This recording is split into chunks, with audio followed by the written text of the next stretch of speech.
तो hello guys, आप सभी का दोबारा स्वागत है हमारे YouTube channel Tech By Parts में। मैं हूं आपका भाई राजीवन। हमारे यूट्यूब चैनल में ऐसे पीसी रिलेटेड, टेक रिलेटेड या फिर पीसी गेम से कंटेंट लाते रहते हैं। इस चैनल पे हम पीसी के रिलेटेड कुछ भी लाते रहते हैं, मतलब पीसी रिलेटेड जो भी हो सकता है हम सब कुछ के बारे में यहाँ पे बात करते हैं। अगर आप भी इंटरेस्ट हो पीसी रिलेटेड कंटेंट में तो भाई नीचे लाल कलर का सब्सक्राइब का बटन है, उसको भाई दबा के कर दो ग्रे। इससे भाई क्या होगा, भाई हमारे चारों तरफ खुशियाँ फैल जाएगी और भाई हमें मिल जाएगा थोड़ा सा मोटिवेशन भाई आपके लिए नए नए वीडियोस बनाने के लिए। और गाइस बिना किसी देरी के बढ़ते हैं इस वीडियो का टॉपिक की ओर। और भाई ये जो वीडियो का टॉपिक है ये तो मैंने भाई पिछले वीक ही बता दिया है, जो कि भाई हमारे चैनल के साथ ट्यून है उनको पता होगा। और भाई यहाँ पे मैं बताने वाला हूँ हमारे मदरबोर्ड्स के बारे में। तो गाइस इस वीडियो में हम बात करने वाले इस वस्तु की, ये जो वस्तु आप देख सकते हो इसे कहते हैं मदरबोर्ड। इसके बारे में हम बात करने वाले हैं और यहाँ पे मैं बात करने वाला हूँ सब राइजन के मदरबोर्ड्स के बारे में, जो कि है भाई A320, B450, A520, B550, X570। इन मदरबोर्ड्स के बारे में मैं बात करने वाला हूँ। तो बिना किसी देरी के भाई शुरू करते हैं इस वीडियो को।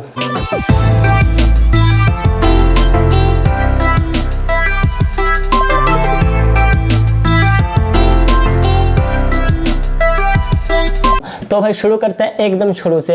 मैं बात करने वाला हूं हमारे A320 मदरबोर्ड्स के बारे में। A320 या फिर B450 इन मदरबोर्ड्स के अंदर एक कॉमन सा डिफरेंस होता है।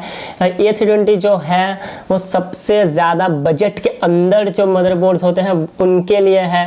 भाई यहाँ पे मैं भाई बताना चाहूँगा कि अगर आप भाई Ryzen 5 3500 जैसे प्रोसेसर यूज़ कर रहे हो मैक्स टू मैक्स, आप उस तक ही इस मदरबोर्ड के ऊपर लगाओ। बट आप ज़्यादा अच्छा प्रोसेसर यूज़ कर रहे हो तो भाई ये मदरबोर्ड की ओर भाई मत देखना, सिंपली बता रहा हूँ मत देखना, ठीक है। तो ये जो मदरबोर्ड है ये पूरा बजट सेगमेंट का है। यहाँ पे आप सिर्फ रैम ओवरक्लॉक कर सकते हो, आप किसी भी तरीके से यहाँ पे सीपीयू को ओवरक्लॉक नहीं कर सकते, ये बात ख्याल रखना, जो कि यहाँ का एक बहुत बड़ा डाउनसाइड है। बट नॉर्मल यूज़र जो कि बजट के अंदर लेके यूज़ करना चाहते हैं उनके लिए सीपीयू ओवरक्लॉकिंग उतना ज़्यादा मैटर भी नहीं करता। यहाँ पे नॉर्मली आपको 2 या फिर 4 जो है DDR4 स्लॉट्स मिल जाते हैं। नॉर्मली अगर देखेंगे तो आपको 2 स्लॉट्स मिलेंगे DDR4 के, जिसमें आप 32 GB सब रैम लगा सकते हो। तो यहाँ पे आपको 4 नहीं मिलते, मतलब अपग्रेडेबिलिटी आप उतना अच्छा नहीं हो सकता आपके लिए। बट भाई बजट बहुत कम है तो ये चीज़ें आपको मैनेज कर लेनी पड़ेगी। और इसका जो VRAM है वो भी भाई ओके लेवल का है। भाई Ryzen 5 1600 2600 1600 तक संभाल लेगा, आसानी से दिक्कत नहीं देगा। बट उससे ऊपर अगर ले जाओगे तो भाई VRAM जो है वो हॉट हो जाएगी और मदरबोर्ड आपका फ्यूज़ हो सकता है, आपके प्रोसेसर को भी इससे डैमेज हो सकता है। तो मैं आपको बिल्कुल भी रिकमेंड नहीं करूँगा कि भाई आप ले रहे हो एक Ryzen 7 3800X और भाई लगा रहे हो एक A320, तो भाई आपका जो मशीन है वो दिक्कत में हो सकता है। और भाई जिसको भी VRAM क्या है वो नहीं पता तो मैं बता देता हूँ इस मदरबोर्ड के ज़रिए। यहाँ पे आप देख सकते हो, यहाँ पे ये जो दिख रहा है ये जो हिस्सा है इसको कहते हैं VRAM। इसको आप उठा के भी आप देख सकते हो, इसके अंदर छोटे छोटे अलग अलग जो हीट के कंपोनेंट्स होते हैं वो लगे होते हैं, वो ज़्यादा हीट हो गए तो भाई दिक्कत हो सकती है। तो भाई A320 का जो मदरबोर्ड है उसकी बात मैं अगर बताऊँ तो उसमें जो पावर डिलीवरी होता है वो भी भाई बेसिक लेवल का ही होता है, कुछ आउट ऑफ द माइंड नहीं होता, नॉर्मल बेसिक है। भाई बजट के अंदर हो तो भाई आपके लिए बेस्ट है। अगर आप मैं बताना चाहूँगा कि भाई कौन सा वाला आपको लेना चाहिए बहुत टाइट बजट के अंदर, तो मैं पर्सनली प्रेफर करता हूँ MSI का प्रो मैक्स, जो कि आपको भाई 5000 रुपीज़ में ही अमेजोन में मिल जाएगा। अगर आपको वो चेकआउट करना है तो मैं उसका लिंक नीचे दे दूंगा, वो मेरा पर्सनल फेवरेट है इस बजट के लिए। बट अगर गेमिंग कर रहे हो तो भाई मैं प्रेफर करूंगा कि भाई आसूस का एक आता है गेमिंग मदरबोर्ड, वो भी A320 है, लाल एंड ब्लैक कलर का बोर्ड आता है, उसको आप बड़े से प्रेफर कीजिए, उसका भी लिंक मैं नीचे डिस्क्रिप्शन में दे दूंगा। अगर आप गेमिंग कर रहे हो तो इसके साथ जाओ, बट ये थोड़ा 1000 रुपया ज़्यादा आता है। बट अगर आपका बजट कम है तो भाई आप MSI वाले में भी गेमिंग कर सकते हो, उसका VRAM लगभग अच्छा है। और MSI का जो मदरबोर्ड होता है उनके जो बायोस होते हैं वो बहुत अच्छे होते हैं गीगाबाइट के मदरबोर्ड्स के मुकाबले। तो A520 जो मार्केट में भी नया है उसके बारे में भी थोड़ा बात कर लेते हैं। A520 में भी भाई आपको सेम चीज़ें मिलने वाली है, बट थोड़ा सा VRAM अच्छा होगा और भाई शायद से कुछ PCI एक्सप्रेस स्लॉट थोड़ा सा कुछ इधर उधर कर दे, बट उसके बारे में भाई कंफर्मेशन कुछ दिया नहीं गया है। बट भाई नॉर्मल सेम चीज़ होने वाली है, आप उसमें CPU ओवरक्लॉक नहीं कर सकते, ये बात ध्यान रखना। तो गाइस अब बात कर लेते हैं हमारे इस B450 जो मदरबोर्ड है उसके बारे में। ये जो मदरबोर्ड है ये भाई बहुत ज़्यादा बिकता है हमारे इंडिया में, क्योंकि इसका जो बजट है वो भी है बहुत ज़्यादा कम। और भाई और भाई ये जो परफॉर्मेंस आपको प्रोवाइड करता है वो बहुत ज़्यादा अच्छा होता है। तो भाई यहाँ पे मैं अगर बताना चाहूँगा कि भाई B450 मदरबोर्ड में क्या क्या आपको सुविधा मिल जाती है, तो भाई यहाँ पे आपको CPU के साथ साथ रैम दोनों ओवरक्लॉक कर सकते हो, जो कि एक बहुत अच्छा शानदार बात है। यहाँ पे नॉर्मली आपको 4 DDR4 स्लॉट्स मिल जाते हैं, तो अपग्रेडेबिलिटी का कोई प्रॉब्लम नहीं होता। अब कुछ मदरबोर्ड में 2 भी दिखते हैं, जैसा कि ये वहाँ पे मेरे पास है, ये गीगाबाइट का B450H है। इसमें आपको 2 DDR4 स्लॉट्स मिल जाते हैं, तो आप वो देख लेना आपके ज़रूरत के हिसाब से। इसका प्राइस थोड़ा कम होता है, 4 स्लॉट्स वाले का प्राइस थोड़ा सा ज़्यादा होता है। बट ये जो होते हैं इनमें नॉर्मली सेम तरीके की VRAMs होती है, बट यहाँ पे कुछ के जो VRAMs है वो बहुत ज़्यादा अच्छा है। मैं यहाँ पे नाम मेंशन कर देना चाहता हूँ कि MSI टोमाहॉक मैक्स जो मदरबोर्ड है B450 वाला, बहुत ज़्यादा शानदार मदरबोर्ड है। वहाँ पे आप Ryzen 700X तक चला सकते हो बिना किसी दिक्कत के गाइस, भाई कोई भी दिक्कत आपको नहीं रहती। और भाई उससे ओवर क्लॉक भी कर सकते हो उसी मदरबोर्ड पे। वो जो मदरबोर्ड है बहुत शानदार है, अराउंड 10-11,000 के आसपास आपको मार्केट में मिल जाएगा। मैं भाई पर्सनली उसको बहुत ज़्यादा रिकमेंड करता हूँ, बहुत अच्छा मदरबोर्ड है भाई। मैं नीचे लिंक दे दूंगा भाई, वहाँ से चेकआउट कर लेना। और यहाँ पे अगर मैं बात करूँ कि भाई VRAMs कैसे होता है, VRAM इसका प्राइस के हिसाब से बहुत ज़्यादा अच्छा होता है, इसीलिए भाई लोग A320 से ज़्यादा B450 को प्रेफर करते हैं। और भाई पावर डिलीवरी जो होता है वो भी भाई मीडियम लेवल का होता है, ज़्यादा कुछ आउट ऑफ द माइंड तो नहीं होता, बट भाई पावर सप्लाई भी काफ़ी अच्छी होती है। और इसमें आपको भाई आपके बजट के हिसाब से ATX मिनी ATX मिल जाएगा, जहाँ पे आपको 1 या फिर 2 PCI एक्सप्रेस स्लॉट्स आपको मिल जाएंगे।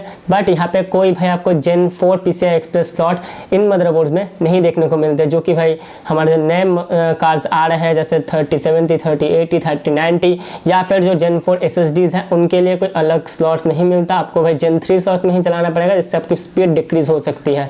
अगर आप ये सब चीज़ें ले रहे हो तो भाई मैं प्रेफर करूँगा कि आप X570 मदरबोर्ड की ओर जाओ या फिर B550 मदरबोर्ड की ओर जाओ। तो यही से हम आते हैं B550 मदरबोर्ड की ओर। और B550 जो मदरबोर्ड है वो भाई अभी कुछ ही दिनों पहले ही लॉन्च हुआ है। और ये जो मदरबोर्ड है इसका प्राइस मुझे अभी ओवर प्राइस लग रहा है, क्योंकि भाई इसके प्राइस में आपको X570 मिल सकता है। बट अगर आप B550 ले रहे हो तो क्या फ़ायदे आपको मिल जाते हैं कि यहाँ पे आपको जो भाई VRAM है वो बहुत ज़्यादा कमाल का मिल जाता है। आप Ryzen 9 3900X को भी नॉर्मल चला सकते हो, ओवर क्लॉक मैं प्रेफर नहीं करूँगा आपको, बस चला सकते हो नॉर्मली।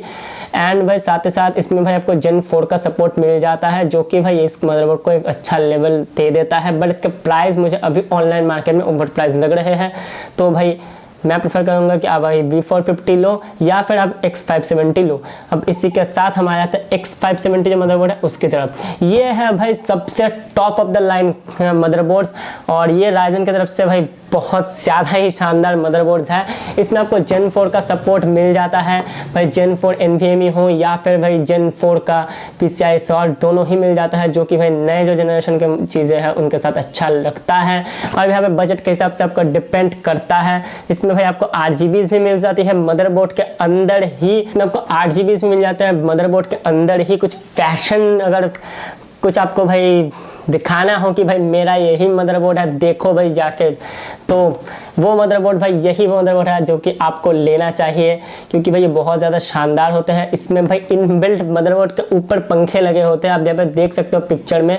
और भाई अगर मैं बताना चाहूँगा तो यहाँ पे आपको 3-3 PCI स्लॉट्स भी दिख जाते हैं कुछ ड्राइव्स में, और साथ ही साथ भाई 3-3 NVMe ड्राइव्स लगाने का भी स्लॉट मिल जाता है। पर यहाँ पे मैं एक बात बताना देना चाहता हूँ, जो कि भाई जो फर्स्ट स्लॉट होता है जो कि CPU सबसे ज़्यादा पास होता है वही नॉर्मली Gen 4 स्लॉट्स होते हैं।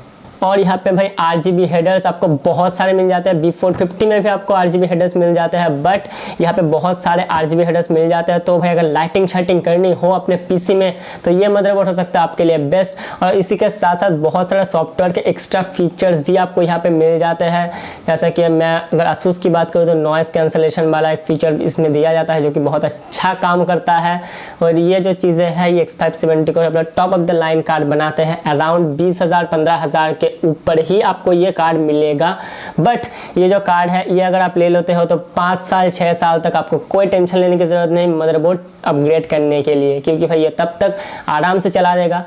और भाई यहाँ पे मैं एक बहुत इंपॉर्टेंट बात बताने जा रहा हूँ भाई, अगर आप एक X570 मदरबोर्ड लेते हो तो भाई आपके पास एक बहुत बड़ा एडवांटेज हो जाता है, जो कि भैया हमारा जो Ryzen 4000 सीरीज़ आ रहा है 8 अक्टूबर को जो लॉन्च होने वाला है, वो सिर्फ X570 मदरबोर्ड्स के ऊपर ही चलने वाले हैं। तो भाई ये बात ज़रूर से ज़रूर ध्यान रखना। और भाई इसी के साथ इस वीडियो को करते हैं समाप्त। अगर ये वीडियो आपको पसंद आई है तो भाई लाइक शेयर एंड कमेंट जरूर कर देना। और भाई मेरे ऐसे जो छोटे क्रिएटर्स हैं उनको थोड़ा सा दिखा दो सपोर्ट, क्योंकि भाई आप लोगों की सपोर्ट हमें बहुत ज़्यादा ज़रूरत है। चैनल को कर दो सब्सक्राइब, भाई लाइक बटन ज़रूर दबाना और भाई कमेंट करके बताओ। मैं भाई एवरी सिंगल कमेंट का रिप्लाई मैं देता हूँ। अगर आप भाई देखो किसी भी वीडियो में तो मैंने एवरी सिंगल कमेंट का रिप्लाई दे दिया है। अगर आपको कुछ भी पूछना है तो भाई कमेंट में पूछ सकते हो। और भाई यहाँ पे आपको इंस्टाग्राम हैंडल मुझे शो कर रहा होगा, वहाँ पे फॉलो कर लो। वहाँ पे मैं थोड़े बहुत इंसाइट्स डालता हूँ मेरे शूट्स के।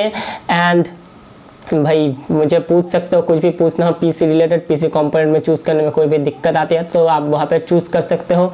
और भाई इसी के साथ इस वीडियो को समाप्त और मैं आपसे मिलता हूँ नेक्स्ट वाली वीडियो में। तब तक के लिए टाटा, गुड बाय, सी या।